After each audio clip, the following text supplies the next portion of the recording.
Assalamualaikum warahmatullahi wabarakatuh. Oke teman-teman, kali ini kita akan membahas tentang jaringan komputer lagi. Topik pembahasan kita kali ini adalah Classless Interdomain Routing atau CIDR. Saya Arman Setiawan dan berikut adalah penjelasan dari saya. Konten yang akan kita bahas kali ini adalah yang pertama pengenalan IP tradisional. Jadi sebelum kita menggunakan IP CIDR ya, dulu kita itu masih menggunakan IP tradisional yang sangat banyak angkanya. 2. Pengenalan CIDR. 3. Notasi CIDR. Jadi dalam CIDR juga menggunakan angka-angka yang itu nanti akan dibedakan ya. Angka yang berdepan setelah slash itu juga ada fungsinya masing-masing.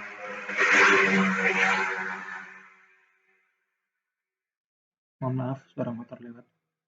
Soalnya rumah saya di pinggir jalan. Oke, lanjut. Yang 4, pembagian jaringan CIDR. Yang kelima, implementasi CIDR. Yang keenam, keamanan dalam menggunakan CIDR, perlu diatur juga kan. Yang ketujuh, tantangan implementasi CIDR. Dan yang terakhir adalah sedikit kesimpulan yang akan saya berikan nanti. Oke, lanjut. Nomor 1, IP tradisional. Sebelum kita menggunakan CIDR kan kita dulu itu menggunakan IP tradisional. IP tradisional sendiri adalah metode pengelamatan IP yang menggunakan kelas jaringan tetap yang dikenal sebagai pengelamatan IP kelas full atau pengelamatan IP berbasis kelas. Dalam pengelamatan IP tradisional, alamat IP dibagi menjadi 3 kelas, yaitu kelas A, kelas B, dan kelas C. Pengelamatan IP tradisional mengalami beberapa kendala, seperti pemburukan alamat IP yang besar karena batasan kelasnya, kesulitan dalam mengelola dan memperpanjang jaringan, serta penggunaan yang tidak efisien dari alamat IP yang tersedia. Dari yang kita bahas bagian tadi, IP tradisional itu merupakan IP yang dibagi menjadi 3 kelas ya, atau kelas full. Sedangkan CIDR sendiri merupakan singkatan dari Classless Interdomain Routing. Dari namanya saja sudah terlihat ya, kelas full sama classless. Jadi yang IP tradisional menggunakan kelas dan yang classless tanpa kelas. Seperti namanya ya, classless. Oke. Nah, untuk mengatasi kendala yang tadi yang sudah saya bacakan sedikit tadi, diperkenalkanlah CIDR atau Classless Interdomain Routing seperti judul yang saya berikan tadi, yang memungkinkan penggunaan subnet mask yang variabel dan pengelamatan yang lebih efisien. CIDR telah menggantikan pengelamatan IP tradisional dalam sebagian besar implementasi jaringan saat ini yang kita pakai beberapa tahun mungkin ya terakhir. Oke. Yang kedua, CIDR. CIDR sendiri yang kita bahas tadi adalah metode pengelamatan IP yang memungkinkan penggunaan subnet mask yang variabel. Berbeda dengan metode pengelamatan IP tradisional yang menggunakan kelas jaringan tetap atau kelas full. Dengan menggunakan CIDR, pengelamatan IP menjadi lebih fleksibel dan efisien. Dalam CIDR, subnet mask digunakan untuk menentukan bagian jaringan dan bagian host dari alamat IP.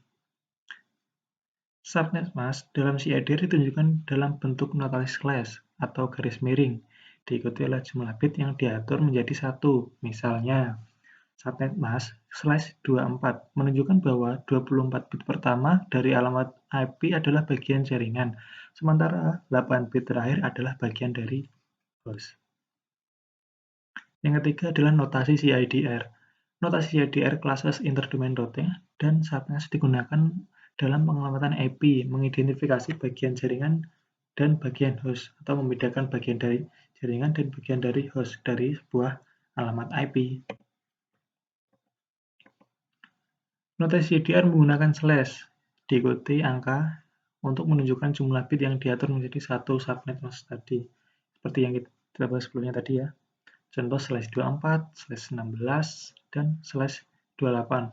Jumlah angka setelah slash menunjukkan panjang subnet mask dalam angka bit ya. Sedangkan subnet mask sendiri adalah angka binar atau notasi desimal yang digunakan untuk memisahkan bagian jaringan dan bagian host dari sebuah alamat IP. Sudah saya bacakan berkali-kali.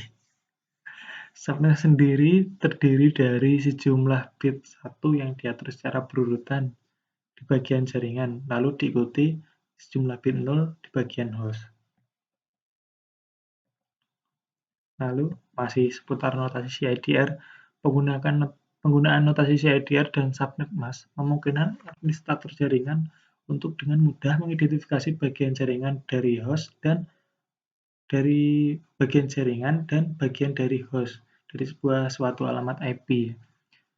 Dengan informasi ini, mereka atau kita dapat melakukan pemilihan dan konfigurasi subnet mask dengan lebih efisien serta mengatur pengelolaan IP yang sesuai dengan jaringan yang ada. Yang keempat, pembagian jaringan CIDR.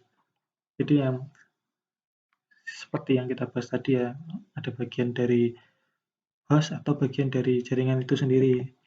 Pembagian jaringan dengan CIDR dilakukan menggunakan notasi CIDR dan subnet mask yang sudah kita bahas tadi ya. Pembagian jaringan dengan CIDR memungkinkan penggunaan alamat IP yang lebih efisien dan memberikan fleksibilitas dalam mengatur topologi jaringan. Dan dengan pemilihan subnet yang tepat, kita dapat mengoptimalkan penggunaan alamat IP dan mengelola jaringan dengan lebih efisien. Yang kelima, implementasi CIDR. CIDR sendiri digunakan untuk perencanaan jaringan. Jadi sebelum kita menerapkan CIDR, kita harus bikin rencana dulu ya. Jadi dalam perencanaan itu CIDR juga diperlukan. Tentunya pemahaman kita juga sangat diperlukan. Terus yang kedua, penentuan subnet mask seperti yang tadi ya, subnet mask yang depan untuk jaringan dan yang belakang itu adalah untuk host. Pembagian alamat IP. Penetapan alamat IP pada host tidak beda jauh dengan pemahaman sebelumnya. Dan yang kelima adalah konfigurasi routing. Lalu poin selanjutnya adalah keamanan CIDR. Keamanan dalam CIDR penting untuk menjaga integritas kerahasiaan jaringan kita ya. Keamanan dalam CIDR melibatkan praktik keamanan jaringan yang umum dan juga faktor keamanan yang lebih spesifik untuk mengatur CIDR. Setiap organisasi atau personal harus melakukan penilaian resiko dan mengimplementasikan kebijakan keamanan yang sesuai dengan kebutuhan kita. Jadi maupun kita menggunakan jaringan ini dalam organisasi atau dalam personal, tentu saja resikonya itu berbeda ya. Mungkin kalau kita menggunakan secara personal itu resiko dibobolnya itu lebih kecil dibandingkan suatu organisasi besar yang mungkin di dalamnya ada data-data penting atau data rahasia yang dilindungi gitu. Jadi keamanan itu sedikit saya ulas ya, keamanan dalam CIDR itu bisa meliputi firewall atau software yang bisa menghalangi dari dalam bentuk serangan cyber tentunya. Terus yang kedua adalah akses list, semacam akses list. Jadi kita itu ada list siapa saja sih yang mengakses jaringan kita itu. Lalu kemudian ada yang namanya monitoring lalu lintas ya. Kita bisa siapa yang masuk, siapa yang keluar, siapa yang menggunakan, siapa yang sudah tidak menggunakan. Itu jadi kita bisa monitor atau kita pantau gitu ya. Jadi memang sangat diperlukan ya. Terus lalu ada pembaruan perangkat lunak atau pembaruan software. Jadi dalam menggunakan jaringan CIDR ini kita pastikan hardware kita mumpuni atau kompatibel dan software yang kita gunakan itu selalu terupdate agar bisa berfungsi atau berjalan dengan baik sehingga terhindar dari berbagai bentuk serangan cyber ya teman, seperti misalnya virus atau ransomware atau yang bisa merusak jaringan kita dan atau bahkan merusak perangkat kita. Lalu yang ketujuh adalah tantangan implementasi CIDR. Jadi tantangan yang pertama adalah perencanaan yang teliti. Jadi dalam merencanakan penggunaan CIDR ini ya kita harus teliti karena mungkin sedikit rumit ya dalam perencanaan untuk pertama kali. Tapi mungkin kalau sudah dipelajari akan bisa karena zaman sekarang banyak referensi. Kedua, pengaturan konfigurasi. Mungkin pengaturan konfigurasinya juga lumayan rumit, makanya poin nomor 1 itu tidak kalah penting juga. Jadi dalam pengaturan konfigurasi kita juga harus teliti ya. Memang ketelitian itu sangat diperlukan dalam menjalankan pekerjaan apapun.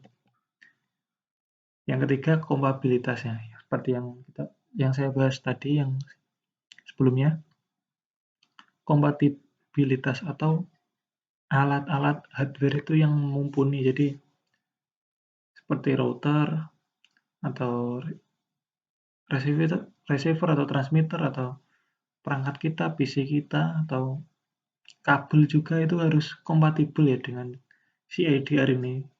Jadi kalau tidak kompatibel mungkin akan ada kendala yang tidak tidak diinginkan ya, beberapa kendala karena beberapa perangkat itu tidak kompatibel atau tidak bisa digunakan untuk menggunakan CIDR ini. Yang keempat, kompleksitas administrasi. Jadi administrator perlu ketelitian juga dalam tidak hanya user atau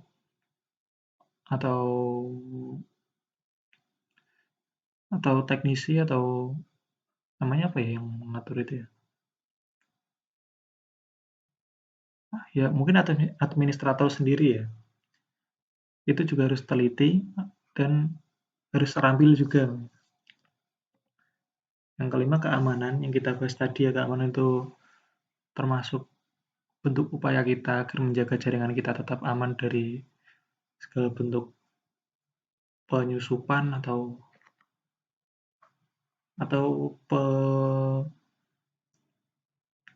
penyusupan atau penyerangan ya, penyerangan cyber terutama. 6. Pemahaman dan keterampilan dalam mengimplementasikan CIDR ini kita perlu pemahaman dan keterampilan yang tinggi.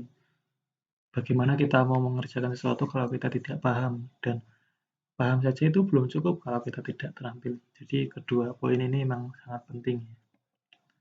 Dalam menghadapi tantangan ini penting untuk melakukan perencanaan yang matang. Jadi sebelum kita menerapkan ini kita harus merencanakan dulu, berkolaborasi dengan pihak terkait. Tentu saja kita tidak bisa kerja sendiri ya namanya.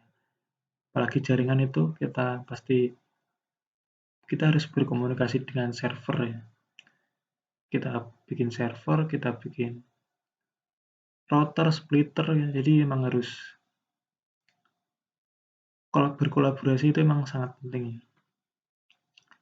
Lalu melibatkan profesional jaringan yang terampil seperti poin nomor 6 tadi. Jadi memang dalam penerapan atau perancangan atau pengerjaan IP/CIDR ini kita harus setidaknya membawa orang yang sudah profesional dan terampil untuk mengerjakan di bidang ini.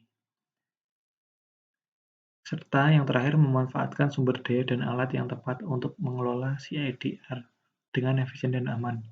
Manfaat sumber daya itu bukan hanya termasuk sumber daya manusia yang saya bahas sebelumnya, yang paham dan terampil dan teliti, namun juga sumber daya eksternal seperti sumber daya listriknya, segala perangkat yang dalam konteks sumber daya itu jadi harus bagus juga, misalnya hardware-nya itu juga harus bagus supaya dapat mensuplai sumber daya listrik dengan stabil. Soalnya semua kan butuh listrik, baik server maupun router, splitter. Jadi semua butuh listrik, makanya perlu sumber daya yang bagus juga. Alat yang tepat, nah itu juga termasuk alat yang kita gunakan harus kompatibel, poin nomor 3, untuk agar pengelolaan CIDR dapat berjalan dengan efisien dan aman. Jadi semua yang kita bahas tadi itu tujuannya ya penerapan dan pengelolaan perawatan penggunaan IPC EDR ini agar berjalan dengan efisien sesuai harapan dan tentunya aman, tidak membahayakan pengguna jaringan baik dari host maupun pengguna jaringan lainnya. Dan yang terakhir saya kasih kesimpulan dikit ya dari yang saya bahas tadi. Penerapan CIDR penting untuk mengoptimalkan penggunaan IP dan mengurangi pemborosan. Kita sudah bahas yang pertama tadi, meningkatkan efisiensi jaringan dan mendukung pertumbuhan dan skalabilitas yang baik. Oke, mungkin dari itu saja. Saya ucapkan terima kasih dari saya. Akhir kata, wassalamualaikum warahmatullahi wabarakatuh. Mohon maaf sebelumnya kalau ada kesalahan atau kekurangan, mohon ditambahkan di kolom komentar ya. Nanti videonya akan saya upload di YouTube juga. Oke, terima kasih.